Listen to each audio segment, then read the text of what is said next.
지난 시간에 우리 이 말씀을 이제 정리하면서 분량이 좀 많아서 다 하지 못했던 것들은 있지만은 오늘 추가적으로 하는 것은 아니고 이 내용의 설명들이 우리가 말씀을 이해하고 알기까지가 분량이 좀 많다는 겁니다. 그래서 말씀을 끊었던 것이고 오늘 사실 1절에 다시 우리가 15절까지를 좀 더 생각하면서 또 이 말씀을 연결해서 보아야 됩니다. 지난 시간에 말씀드린 것은 그들이 현재 처해 있는 상황, 그들이라고 하는 것은 여리고성 가나안 주민들입니다.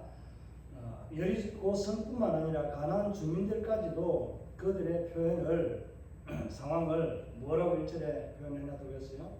그들이 하나님이 행하신 그 기적으로 인해서 두려워 떨고 이스라엘로 인해서 그 따르는 이스라엘 백성을 통해서 정신을 잃었다라고 말합니다. 그러니까 그 집은 일었을 재간이 없는 그냥 아수라장이 된 그런 상황이 아니고 멀쩡하지만은 어찌해야 될 바를 알지 못하는, 가서 싸워도 이기지 못하고 어떻게 할 길이 없는 정말 진퇴양난이라고 하는 그런 것보다도 좀 더 심각한 거예요. 어찌 대적할 수 있는 길이 있어야 되는데 대적해보면은 산산이 깨어져서 부서지는데 어떻게 대적할 엄두를 내겠어요. 그럼 하나님을 통해서 들었는데 행한 일을 보니까 직접 앞에서 와서 하니까 어떻게 돼요? 정신을 잃고 많은 게 두려웠어요. 덜덜덜 떨고 앉아있는 거예요. 그러니까 여리고성 굳게 문이 닫혀서 출입하는 자가 아무도 없었다는 거예요. 그 정도로 두려움에 사로잡혔을 때에 그들은 오히려 하나님을 향해서 손을 벌리면, 입을 열면 될까요? 안 될까요? 됩니다. 그죠? 그 증거가 하나 있잖아요. 귀생 라합이라는 사람은 그걸 상처하지야 당신이 믿고 따라던 당신들이 인도했던 그 하나님은 하늘과 땅에서도 하나님이다. 주인이다. 당신들의 주인이지 나의 주인도 된다. 이런 고백을 하니까 하나님이 뭐 했어요? 그들을 구원해 주십니다. 다음 시간에 이제 6장에서 이 증거들을 보게 됩니다. 믿음이 우리를 구원한다는 사실입니다. 우리 안에 두려움이 찾아오면 뭐 해야 돼요? 그 두려움을 준 원인을 제거하면 되잖아요. 어떤 방법으로? 공포가 다가오면 그 공포를 제거하면 되는데, 또 그 크고 두려운 기적과 이사를 보게 되면은 그렇게 행하는 그 사람을, 그 신을 믿으면은 되잖아요. 근데 마지막 말세에 이런 것들을 기적과 이사를 보고 무조건 하고 믿고 따라가면은 된다, 안 된다? 안 된다고 해야지. 안 됩니다. 그때는 기적과 이런 것들을 행한다고 해서 죽은 자를 살리고 병든 자를 그냥 한 방에 기도하니까 낫고 이러니까 이 사람이 하나님의 신을 입은 자다, 하나님과 같다 이렇게 생각하고 함부로 쫓아가면 큰일 납니다. 여러분과 저는 다시 못 봅니다. 아시겠어요? 분별을 해야 됩니다. 그런 하나님을 찾으면 원인 제거가 그 하나님을 찾으라는 의미에서 말씀드리는 거고요. 그 하나님께서 원수의 목전에서 뭘 해줬다고 했습니까? 내게 상을 차리고 내 머리에 기름을 발라서 존귀하게 하는 하나님의 영광이 있는 그런 삶으로 원수 앞에서 우리를 높여주신 거예요. 그러니까 3장에서는 뭐를 했어요? 이 3장 4장에서는 여호수아를 높이기 위해서 귀한 일들을 한다는 것을 준비케 했는데, 회복했는데, 그 믿음의 길들을 걸어갔던 그들에게 길갈이라는 이곳은 원래부터 있었던 길갈이 아니고요. 언제부터 있었을까요? 9절을 말씀을 보면은 길갈이 그들이 할례를 하고 거기에서 유월절을 지키고 했던 이런 것들을 인해서 하나님께서 그곳에서 애굽의 수치가 물러가게 하셨다. 그러니까 할례를 하고 난 이후에 3일째 되던 그때에 한 이틀 좀 지나고 난 이후에 몸을 이제 건강 회복을 위해서 추스리고 있는 그때에 너희들에게 애굽의 수치가 물러갔다라고 하는 그런 말씀을 하면서 그곳 이름을 뭐라고 했다고요? 오늘날까지 그들의 기념비적으로 남아있는 장소가 길갈이었다는 것을 말씀합니다. 길갈의 의미는 우리가 수치가 물러갔다는 의미도 있지만은 또 우리에게 원수의 목전에 상을 베풀어 주신 하나님의 놀라운 은혜들이 담겨 있는 장소이기도 합니다. 그리고 유월절을 통해서 하나님께서 우리에게 베풀어 주신 그 승리의 기쁨을 맛볼 수 있도록 해 주신 그 지역이기도 합니다. 그래서 길갈의 의미는 그들에게 또 다른, 그러니까 하나님께서 약속의 땅에 들어가게 하여서 얻게 하는 새로운 뭐가 되는 거예요? 기념물이 되는 그런 한 장소가 되었다는 것입니다. 그렇게 말하면서 지난번에 뭘 말했는지 혹시 기억나세요? 여러분의 신앙의 삶에 무엇을 많이 만들라고 했어요? 기념비. 내가 만드는 것이 아니라 하나님께서 내게 베풀어 주신 크고 작은 그 모든 일의 기념비들을 많이 만들어 직접 그냥 만들라고 내가 만든다고 해서 만들어지는 것이 아니라고 했잖아요. 그런 것들을 많이 경험하라고 했는데 이것은 경험을 많이 할 수 있는 것인가요? 아닌가요? 할 수 있어요? 없어요? 할 수 있습니다. 모든 것이 순간순간마다 내가 호흡하는 이것도 기적이고요. 하나님 은혜입니다. 내가 길을 가다 넘어지지 않는 것도 하나님 은혜고요. 내가 차를 타고 가는데 사고가 나지 않은 것도 하나님 은혜입니다. 물론 사람이 안전을 위해서 졸지 않고 방운전하고 다닌다고 해서 안전한 것 맞습니다. 그런데 그 가운데 하나님께서 잠시만 개입하지 않으면 사고는 일어나게 됩니다. 이런 것들을 생각하면 모든 것이 순간순간마다 하루를 시작하고 하루를 위해서 몸을 눕혀 쉬기까지 또 쉬는 동안에도 다시 깨는 그때까지가 모든 것이 하나님의 은혜고 기적이라는 것을 말씀하고 있다는 겁니다. 여러분 기적의 뭐다? 주인공입니다. 야, 눈치가 더 빠릅니다. 그런 믿음의 기념비들이 여러분의 삶의 신앙의 가정에 자녀들 앞에 정말 풍성하게 많이 일어나고 여러분 신앙의 삶에 기억되기를 다시 한번 주의 이름으로 축복합니다. 이것을 자꾸 이야기하는 것은 오늘 여기까지 5장까지 오면서도 벌써 기념비적인 것들이 몇 가지가 있어요. 여러 가지 있잖아요. 말씀에 대한 회복이 첫째이지만은 그 말씀으로 인해서 첫 번째 순종했던 인물이 어디요? 요단 동편에 있던 이 요단강 건너 동편에 있던 두 지파와 반지파 이 지파들의 헌신, 말씀의 회복이 있었기에 그들에게 그 약속을 이행할 마음이 앞장서서 생기게 된 것이고 또 그로 인해서 힘을 얻은 이스라엘 백성들은 시팀이라고 하는 그 아픔이 있는 장소에서 뭘 했어요? 정탐을 2명 보냈습니다. 그때 여리고가 오늘 1절에 있는 이 말씀처럼 몇 번을 통해서 계속해서 그 사람들이 하나님으로 인해서 이스라엘 우리로 인해서 두려워 떨고 아무런 일을 할 의지가 없을 정도로 그렇게 사람들이 그냥 무능해 보였습니다. 두려워 떨고 있었습니다. 이런 내용들을 보고를 받고 정탐을 하고 갔는데 뜻밖의 상황을 하나 만나잖아요. 누구를 만났어요? 라합이라는 이 이방인이라고 하는 이 여인이 자기의 목숨을 걸고 하나님을 믿겠다라고 작정하니까 어떻게 해요? 이방인과 뭐 하지 말았어요? 애들도 자녀도 받지도 주지도 말고 그들과 어떤 계약도 무엇이든 하지 말라고 했는데 그렇게 했는데 상황이 딱 달라진 거잖아요. 그럼에도 불구하고 목숨 걸고 들어오는 자들은 어떻게 하는 거예요? 하나님이 그들 받아볼 수밖에 없는 우리의 상황에서 그런 역사가 일어나게 됩니다. 그러니까 믿음으로 하나님 나라에 들어올 수 있다는 것을 들었던 것이 이제는 광야길에서 불평과 원망을 사했던 그 모든 것이 회복되었는데 진짜 믿음의 사람의 고백을 들으니까 이런 사람의 고백을 듣게 되는데 아직은 현실이 안 되었지만 나중에 6장에서 여리고가 무너질 때에 기이한 것들을 다음 시간에 보게 됩니다. 그런 라합의 이런 사건들을 보면서 새로운 힘을 얻게 되고 하나님께서는 그들에게 또 더한 기념비적인 것들을 행하게 하십니다. 오늘부터 그들을 높이기 위해서 하나님 먼저 여호수아를 높인다고 말씀했습니다. 그러면서 기이한 일, 하나님만이 할 수 있는 일들을 통해서 하나님이 여호수아를 높이고 또 이스라엘을 높이는 그 일들을 오늘 이 장면에서 5장에서 첫 번째 목도를 하게 됐어요. 그런 것들 다 기념비적이에요. 그리고 요단강을 건넜을 때에 그들의 삶에는 뭐가 있었어요? 믿음으로 들어간 자들이 발을 내디뎠을 때에 물이 끊어지고 물이 겹겹이 쌓이면서 벽이 되어서 물이 더 이상 흘러내려오지 않는 그런 하나님의 새로운 길을 그들이 통과했습니다. 그 가운데 기념비를 하나 세우고 또 길갈을 오늘 너희들이 유숙할 이곳에 길갈이라고 하는 불려지는 이곳에 두 군데 똑같은 기념비들이 일어나게 되는 탑을 세우게 됩니다.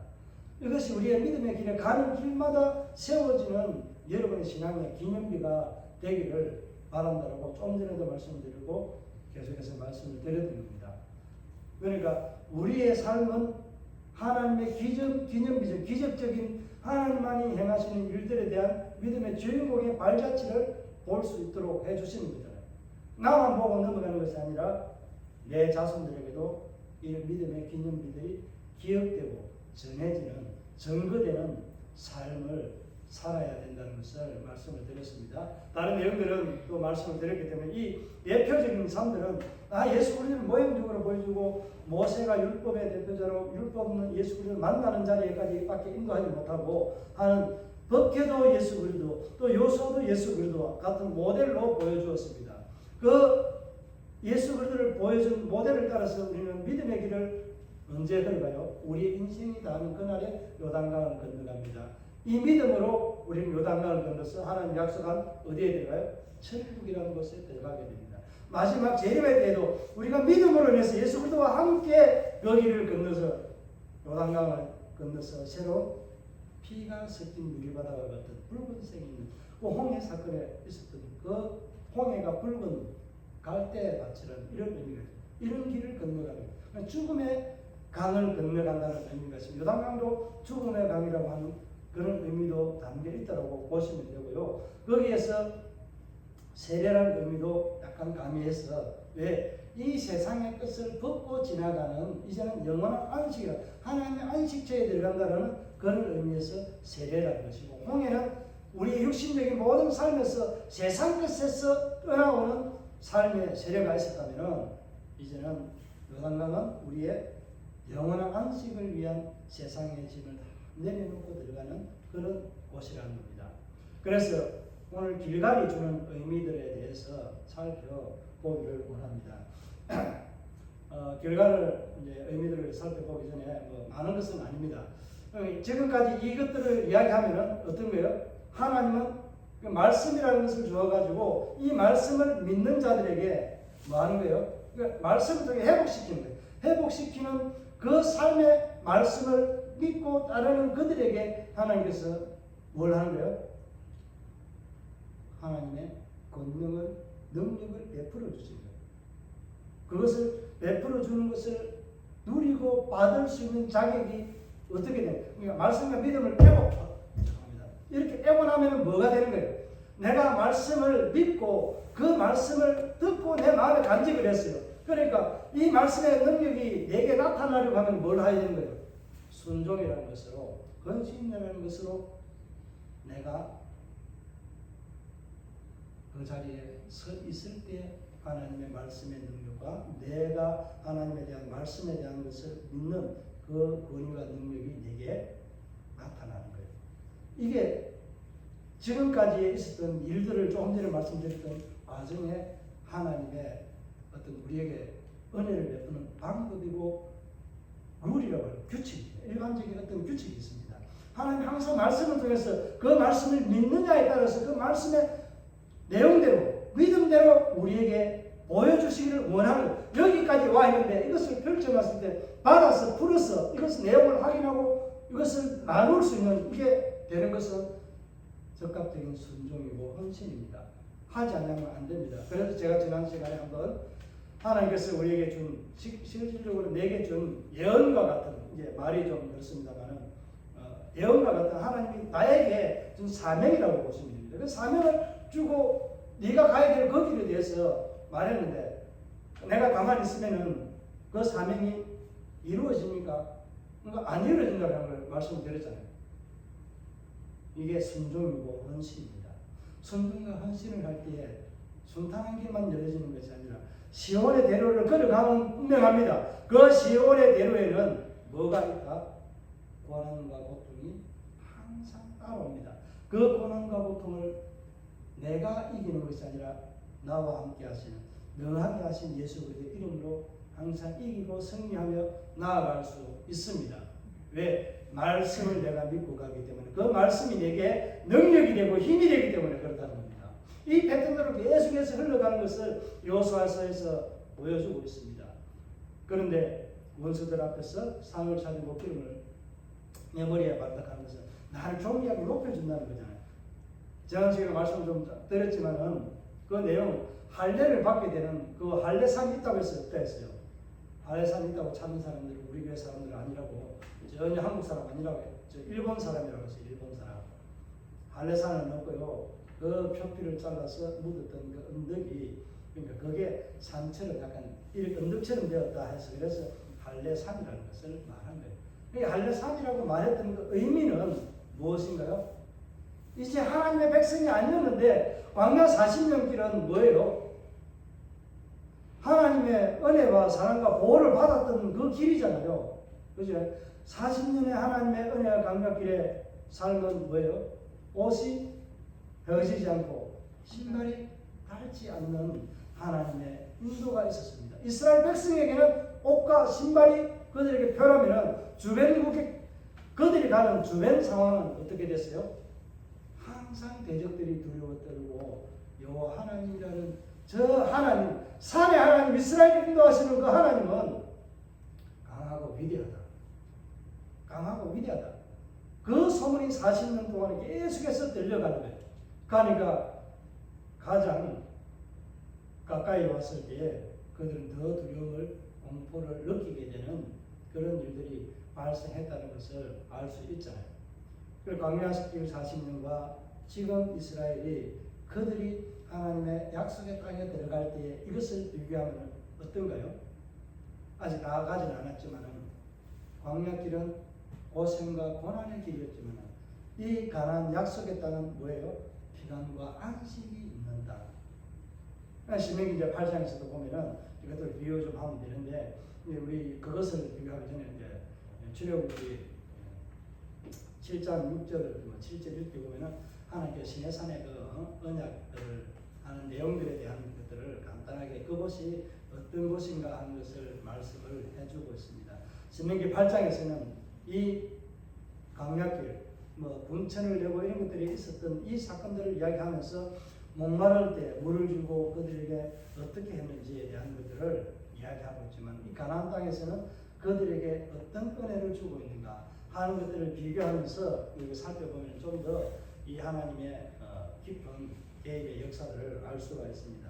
그래서 우리가 오늘 기억해야 될 것은 5장 1절의 이 말씀을 꼭 기억하면서 우리가 어떻게 살아갈 때 하나님의 말씀을 믿고 순종할 때 하나님의 말씀의 능력과 권위는 우리를 통해서 극대하게 더 시너지라고 하는 막강한 힘을 나타내는 능력이 우리를 통해서, 믿는 나를 통해서 나타난다는 거 꼭 잊지 마시기 바랍니다. 이것을 대표하는 말이 5장 1절의 말씀입니다. 광야길하고 이것들을 한번 보면서 봅니다. 광야길에서는 40년 동안은 할례를 했다고 했습니까? 못 했다고 했습니까? 할례를 전혀 할 수 없었다라고 말합니다. 할례를 했던 지역은 했을 때는 언제예요? 애굽에 있을 때입니다. 6월절 어린 양을 잡아서 마지막 애굽에서의 식사 6월절 잔치를 하기 전에까지는 세대에서는 할례가 있었지만 광야길 40년을 지나올 때는 그들이 할례를 할 수 있는 상황적으로 그렇게 되지 못했다라고 말씀하고 있습니다. 그래서 하나님 의도적으로, 그러니까 40년 광야길은 할례를 하지 않게 했던 그런 시기라고 보시면 됩니다. 그러니까 광야길 40년은 뭐예요? 지금 현재 20세들은 다 죽었죠. 20세 이상은 다 죽었잖아요. 그러니까 지금 현재 들어가고 있는 이 세대들의 기준으로 보면은 광야길 40년은 뭐예요? 하나님의 백성이에요, 아니에요? 근데 하나님의 백성인데 하나님의 백성이 아닌 것처럼 살아온 거예요. 무슨 말 이해갑니까? 또 하나님의 백성인 것 같는데 아닌 것처럼 살아왔다고 했잖아요. 그런데 하나님의 백성이 아닌 것 같은데 하나님 우리를 통해서 개입하는 거 보면은 뭐예요? 하나님의 백성이에요. 애매한 그런 삶을 지나왔던 것을 보게 됩니다. 그럼에도 불구하고 하나님은 여전히 누구를 사랑했다? 하나님의 언약의 백성들인 이스라엘을 사랑하고 계셨다는 겁니다. 그럼에도 불구하고 할례를 받지 아니했음에도 불구하고 이 20세 이하들이 하나님의 사랑을 뭐하고 있었다? 받고 있었다는 겁니다. 그러면 가나안 땅 역시 어떤 의미가 있을까요? 이제는 가나안 땅에서는 할례를 하게 되고 할례를 통해서 새로운 뭐가 회복이 되는 거예요? 애굽의 수치가 물러갔다고 하는데 정말 애굽의 수치를 이야기하는 것일까 하는 것에 대해서는 좀 생각을 해봐야만 됩니다. 정말 애굽에 있는 그 삶의 수치를 물러갔다고 말하는 것의 의미는 무엇일까요? 특히 애굽이라고 하면 이스라엘이 어디에서 뭘 했어요? 애굽에서 뭐 했습니까? 종살이를 했습니다. 종살이 한 것에 대한 그 수치가 물러갔다고 말하기도 합니다. 그런데 그 의미보다는 강한 것은 무엇이라고 여겨지나요? 애굽에 있었을 때 그 종살이의 모습도 있지만은 그거보다도 더 큰 수치는 광야길 40년 동안에 그들이 하나님의 백성인 듯 아닌 듯 살아왔던, 그러니까 불분명했던 신분으로 살아왔던 그 삶에 대한 수치. 하나님의 백성답게 살아갈 수 있는 은혜를 입은 것 같은데 안 입은 것처럼 그렇게 할 표시가 없는 이스라엘 백성에게는 기념비라고 하는 것들이 있습니다. 어디에 새겨졌어요? 출애굽 이전에 그들에게 새겨진 하나님의 백성의 정표가 뭐였어요? 할례입니다.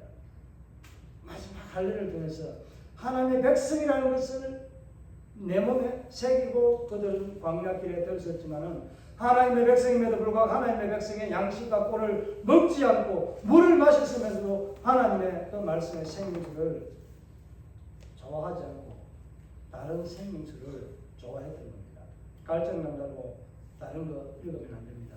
이 비유가 좀 더 정확할 수 있는데 우리의 배 안에서 예수 그리스도의 생명이 들어앉아 있기 때문에 생명수가 흘러난다 하는 것, 생명성이 있다는 거 여러분 느끼세요? 에스겔서도 말씀하고 있을 거예요. 요한복음에서도 말씀합니다. 사마리아 여인과 대화할 때 사장에서는 생명의 떡이라고 광야길에 넣으면 하늘에서 만나를 먹어도 그 떡을 먹어도 죽었지만은 하늘에서 만나에 나를 먹는 자는 영원히 줄이지 않는다고 합니다. 떡은 목마르지도 않는 것은 물입니다. 사마리아 여인에게는 그렇게 말했습니다. 이물 저물 내가 먹어봤는데 목마르고 갈증이 나는데 당신이 주는 영원한 그 목마르지 않는 물은 뭐예요? 뭐예요? 그러니까 뭐라고 했어요? 내가 주는 그 물은 영원히 내 배에서 생명수처럼 솟아나는 스프링 샘물처럼 솟아나온다고 합니다. 이 생명의 샘물이 무엇인가요?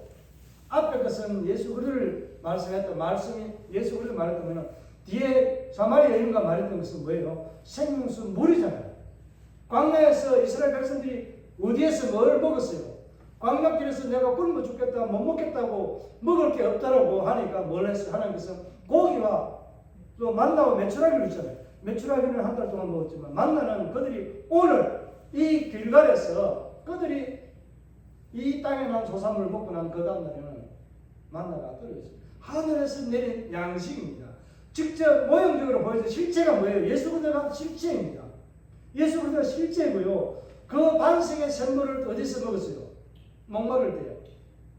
반석에 바위를 쳐서 물이 나오게 해서 이스라엘 백성들뿐만 아니라 거기에 있던 모든 가축들까지도 물을 먹였던 그들이 목마르지 않도록 그 광야길을 인도할 때에 하나님은 그들에게 쉴 곳과 먹을 것을 입을 것 그리고 보호를 그들에게 행해 주셨습니다.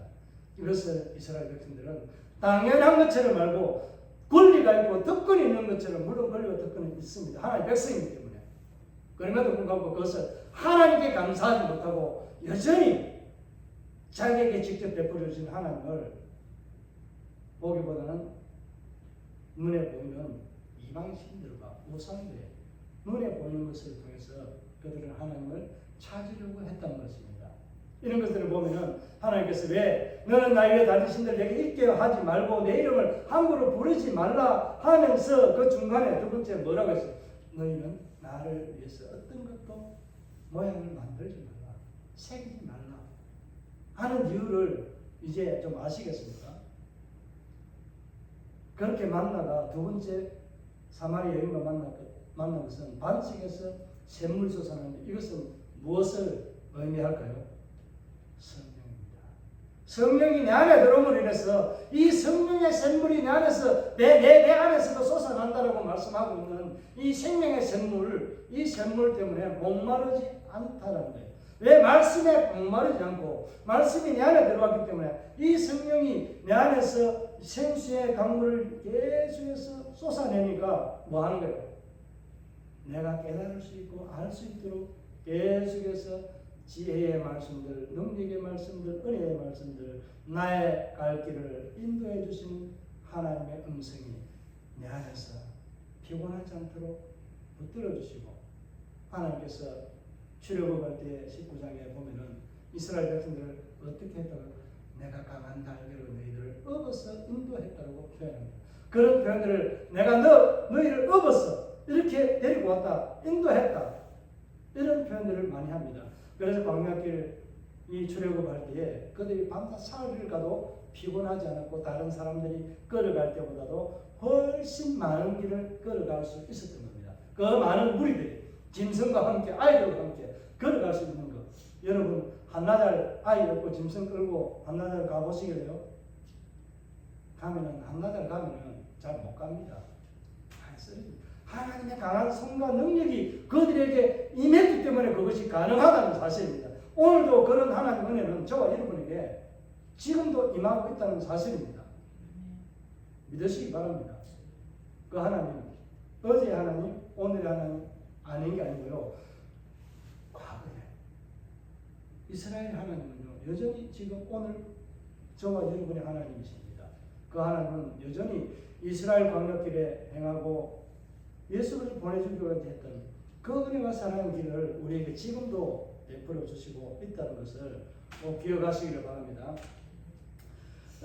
이것을 보면서 시편에서 말하고 있는 다윗의 고백 23편 5절에 있는 말씀, 원수의 목전에서 내게 상을 차려주시고 하는 이런 믿음의 고백들이 다윗에게는 많이 있었기 때문에 다르게 표현을 하지 않았던 거예요. 우리가 이 말씀들을 다른 데에서 찾을 길이 아니라 오늘 이 여호수아를 통해서 이스라엘 백성들에게 행해준 이 모습을 보면은 바로 그들의 할례 의미를 안다면 할례를 했을 때에 3일째 되는 날은 그냥 초조금이 돼서 아무것도 하지 못하고 움직이지 못할 정도로 굉장히 몸을 자유롭게 쓸 수 있는 날이 아닙니다.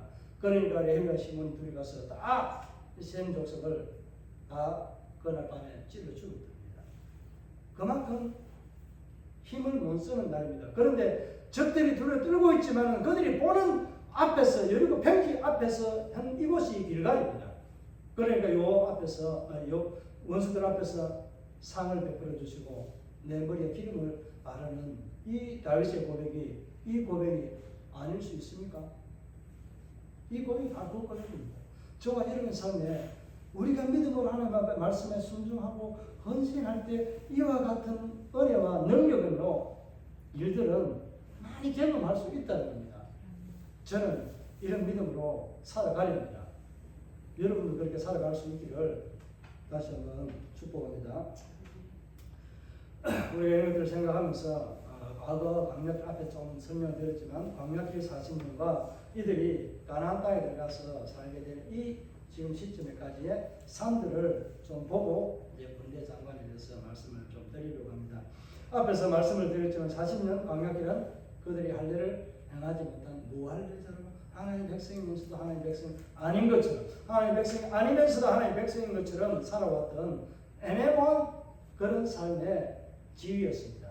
그러나 오늘 여리고 성을 무너뜨리기 얻기 전에 길갈까지에 가서 이곳에까지 인도함을 받은 이스라엘 백성들에게는 하나님께서 여전히 광야길은 하나님의 백성이 아닌 것 같은데 하나님의 백성인 듯한 이런 애매한 위치에 있었지만 하나님은 광야길 40년 동안에도 그들을 보호하시고 먹이시고 인도하셨던 사랑의 하나님, 그 사랑의 하나님이 불신앙과 원망과 불평이 있는 그들의 삶들 가운데서도 그 불신앙의 삶의 가운데서도 하나님은 뭐 해주셨다?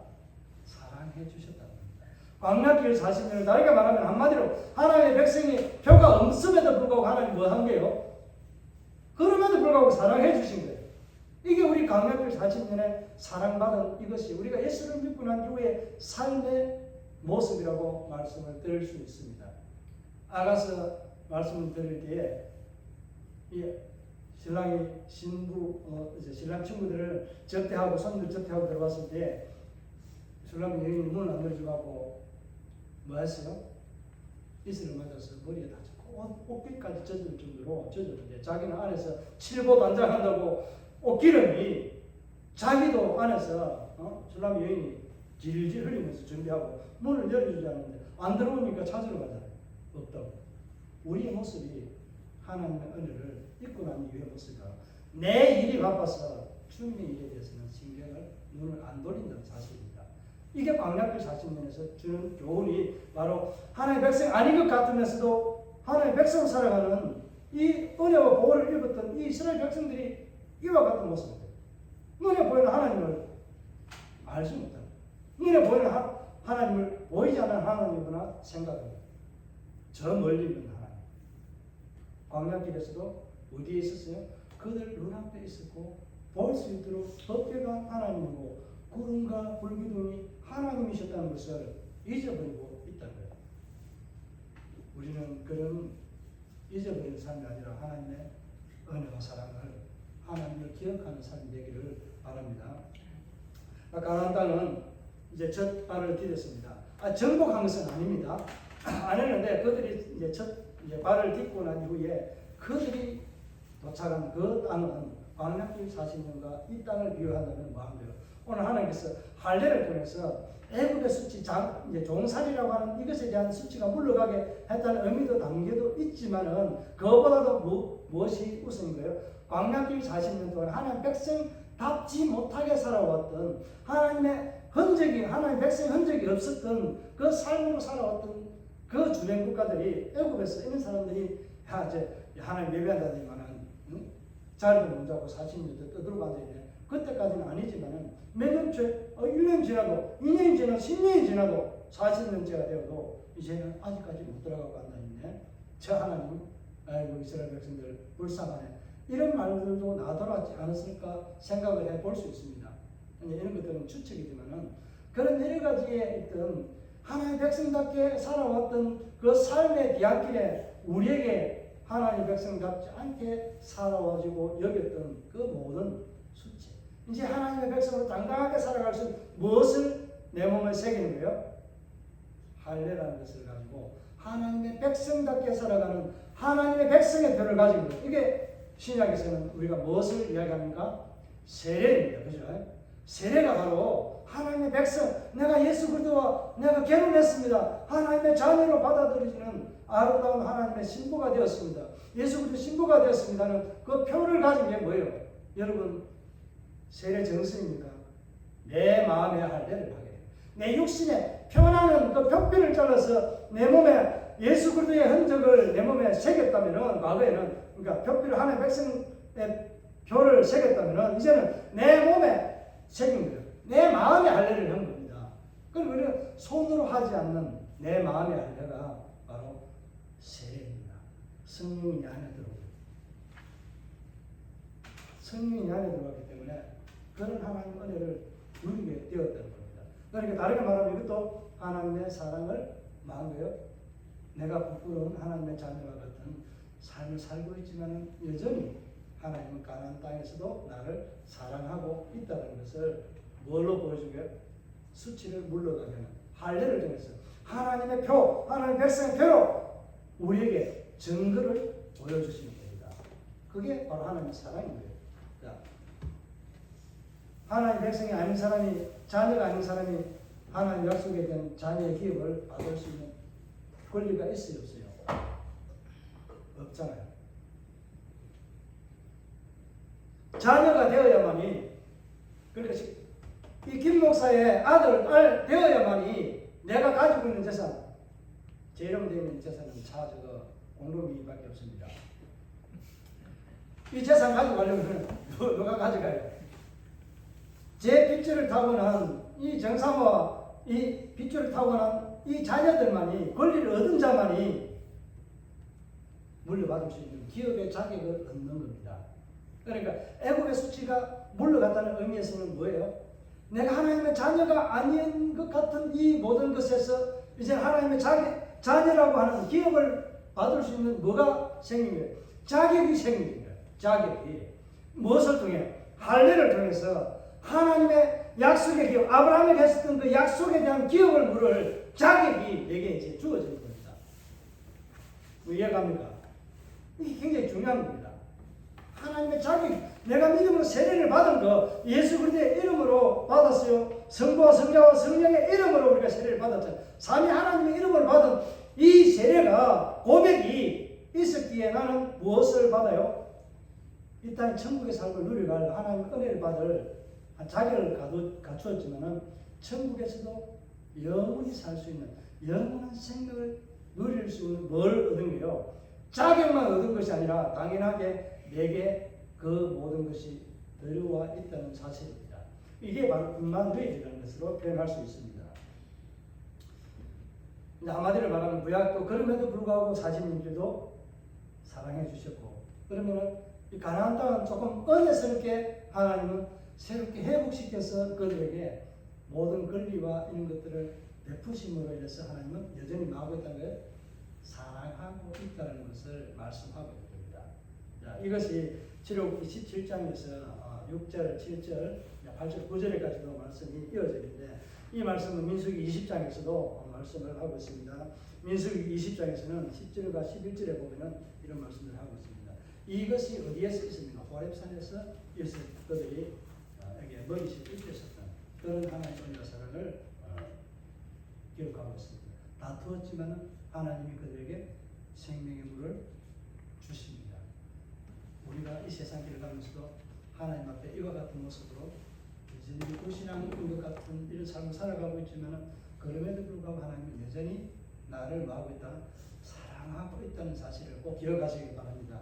이 말씀은 이제 할례로서는 우리가 가나안 땅과 은혜를 살필 때 새롭게 하나님의 자격과 은혜를 입은 것이라고 말씀을 드렸습니다. 그러면은 이제 10절에서부터는 이제 군대 장관, 이 군대 여호와의 군대 대장이라는 이 이제 칼을 든 자가 나타나게 됩니다. 자, 한번 생각해 보시기 바랍니다. 시간이 좀 가버리는데, 지금까지 안 나타났던 여호와의 군대 장관이 여호수아가 가나안 땅을 이제 들어간다고 요단강을 건너서 할례를 마치고 이제 여리고성을 진격해 나아가려고 하는 그때에 짠하고 나타난 게 여호와의 군대 대장입니다. 군대 장관입니다. 지금은 군대 대장이 아니라 옛날에 군대 장관이라고 하는데, 여기서 말하고 있는 여호와의 군대 장관은 누구를 의미할까요? 이 군대 대장이라고 하는 이 의미에서는 왕이라는 의미가 담겨 있습니다. 그러니까 왕과 같은, 대장과 같은 이런 싸움 장수, 이런 의미가 담겨 있기 때문에 여호와의 군대 장관이라는 이 의미는 뭐예요? 다르게 말하면 누구를 위해 싸우러 온 자예요? 이스라엘을 위해 싸우러 온 자입니다. 이스라엘을 위해서. 그런데 그것을 모르고 여호수아는 딱 보니까 칼 들고 싸우려고 전투 태세로 왔으니까, 칼 들고 왔으니까 뭐예요? 너는 누구냐? 우리 팬이냐? 아니면은 이 적군을 위한, 이 가나안 7 족속을 위한 여리고 성을 지키기로 온, 싸우려고 온 그 대표 장수냐? 이렇게 물었을 때 아니다. 내가 너희들 앞에서 싸울 뭐로 이제 왔다고? 이제 왔다는 단어가 중요합니다. 왜 이제 와요? 이제 전국 전쟁이 시작이 되려고 하는, 여리고성을 정복하러 가려고 하는 순간이잖아요. 그런데 여호와의 군대 장관이 오지 않으면 어떻게 될까요? 제가 일전에 말씀드린 거 생각이 나는지 모르겠네요. 하나님의 이 가나안 땅 전쟁은요, 철저하게 누구 전쟁이랬어요? 하나님이 이스라엘 백성을 위해서 인간을 대신해 싸우는 대리전이라고 했잖아요. 인간의 몸이 가지만은 하나님이 가나안 땅을 아브라함에게 주시는 이유는 뭐예요? 약속이지만은 그들의 죄악으로 인해서 하나님이 심판하시는 거예요. 누가 심판하는 거예요? 심판을 하는데 인간이 심판을 하는 게 아니라 인간은 도구로 따라가는데 누가 하는 거예요? 여호와의 군대 대장이라고 하는 군대 장관이 왕인 이 사람이 이거는 예수 그리스도라고 보면 됩니다. 예수님이 우리 대장 되신 예수 그리스도께서 싸우시면 먼저 어디에서 앞서 나가 싸우시는 거예요. 그렇기 때문에 이제 왔다라고 하는 표현이 지금까지 오지 않았는데 올 필요가 없었기 때문에 오지 않은 거예요. 전쟁의 시작의 첫 출발이 바로 예수 그리스도, 이분이 우리를 위해서, 이스라엘을 위해서 싸우시기 위해서 오셨다는 사실입니다. 우리의 싸움은 혈과 육이 아니라 공중 근처 잡은 마귀들과 싸운다고 표현합니다. 사실 마귀들이 마귀와 싸운다고 표현이 됩니다. 이게 중요합니다. 싸움의 시작이 예수 그리스도 그분이 진두에 서서 앞장서서 싸우는 거예요.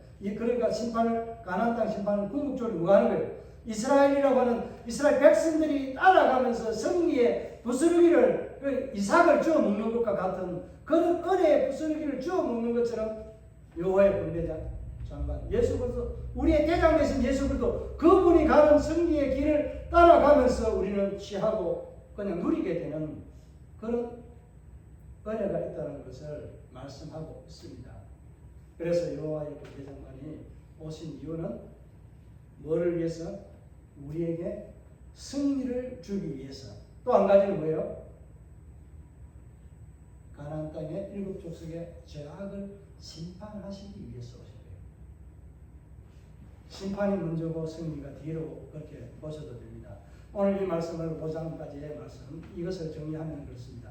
이스라엘 백성들이 정처 없이 광야길을 지나올 때에 하나님 백성답게 살아왔던 그 모든 세대들은 지나가 버리고 할례를 받지 못했던 그 세대들이 이제 하나님의 약속과 은혜를 입는데 원수들 앞에서 그들을 높여주는 그런 은혜를 입게 되었고, 이것을 통해서 그들에게는 하나님의 은혜의 약속을 얻을 뭐가 생겼다고요? 자격이 생긴 겁니다. 그 하나님의 자격을, 권리를 얻게 되고, 그 자격을 통해서 이제는 진군에서 가나안 7 족속을 진멸하는데 그들이 동참하게 되고, 전리품으로 얻게 되는 것이 그들의 들어가 거주할 땅이 된 게 바로 전리품입니다. 이스라엘 땅 전체가, 그러니까 그때 당시로 보면 가나안 땅 전체가 이스라엘 백성들에게 승리의 영광으로 주신 죄악의 도시를 청산해버리고 하나님의 거룩한 성이 있는, 하나님의 임재가 있는 아름답고 거룩한 땅으로 새롭게 이스라엘 선민을 통해서, 거룩한 하나님의 백성을 통해서, 거룩한 자손들을 통해서 그 땅을 새롭게 하나님께서 만들어 가시는 약속의 전리품이 그들에게 주어진다는 것을 의미합니다. 그래서 모든 전쟁의 승리는 오늘 군대 장관이 그들 앞에 나타난 것은 내가 너희를 위해서 온 것이 아니고 나는 여호와의 군대 장관으로서 예수 그리스도로서 싸움의 대장으로서 지금 너희 앞에 와서 너희를 위해서 너희 앞서 싸울 것이다. 그러니까 하나님은 누구 편이 될 수 있어요, 없어요? 이거는 시간이 가서 알아야 됩니다. 하나님은 절대로 누구 편이 아닙니다. 인간 김정국 목사의 편도 아니고요. 성도가 목사가 싸울 때요, 한 편은 목사 편이고 장로 편이고 성도 편이고 이게 아닙니다. 하나님은 자기에게 붙어있는 자의 편에 서가 있는 그런 겁니다. 이해가 가시나요? 누구 편이 아니라 우리가 하나님의 편에 서 있어야만이 하나님은 내 편이라고 말하는 거예요. 다윗이 그렇게 표현하는 거예요. 승리는 내가 하나님 편에 서 있을 때 하나님이 내 편이 돼서 서는 것이 아니라 내가 하나님 편에 서 있어야 돼요. 내가 하나님 앞에 서 있을 때 하나님은 내 편이라고 내가 말할 수 있는 겁니다. 그렇다고 내 편처럼 되는, 내가 부리는 이런 것으로 되는 하나님이 아니라는 사실입니다. 꼭 기억하시기 바랍니다. 내가 하나님 편에 서 있어야 됩니다.